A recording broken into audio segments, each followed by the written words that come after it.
এবারের new York সিটির মেয়রের ইলেকশন খুবই তাৎপর্যপূর্ণ এবং গুরুত্বপূর্ণ। সেই দিক থেকে বিবেচনা করে আমরা সকল মুসলিম তথা সমস্ত বাংলাদেশিদেরকে আহ্বান জানাচ্ছি এবারের যে মেয়রের পদপ্রার্থী জোহরান মামদানিকে ভোটদান করবার জন্য।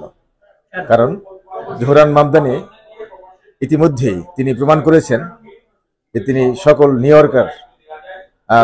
ইয়র্কারদেরকে নিউ ইয়র্কবাসীর প্রতিনিধিত্ব করেন এবং নিউ ইয়র্কের যে মিডলম্যান বা মধ্যবিত্ত মানুষের জন্য তিনি যে সেবা প্রদানের যে ঘোষণা দিয়েছেন, ইন্স্যুরেন্স, আবাসন থেকে শুরু করে শিক্ষা ব্যবস্থা, ইউনিভার্সিটি, এই বিভিন্ন ক্ষেত্রে তিনি একটি যুগান্তকারী পদক্ষেপ নিয়েছেন।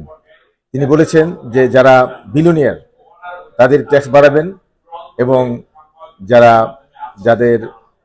মধ্যবিত্ত পরিবার তাদেরকে সুযোগ সুবিধা প্রদান করবে। সেক্ষেত্রে আমি দেখছি অনেক স্টুডেন্ট এবং নতুন প্রজন্মের ছেলেমেয়েরা জোহরান মামদানিকে সমর্থন দিচ্ছে এবং তিনি এগিয়ে আসছেন। তাছাড়া যেহেতু একজন মুসলিম, একজন আমেরিকান, আমরা মনে করি যে এদেশে জুইশ আমেরিকান প্রতিনিধি আছে, চাইনিজ আমেরিকান প্রতিনিধি আছে, ইন্ডিয়ান আমেরিকান প্রতিনিধি আছে।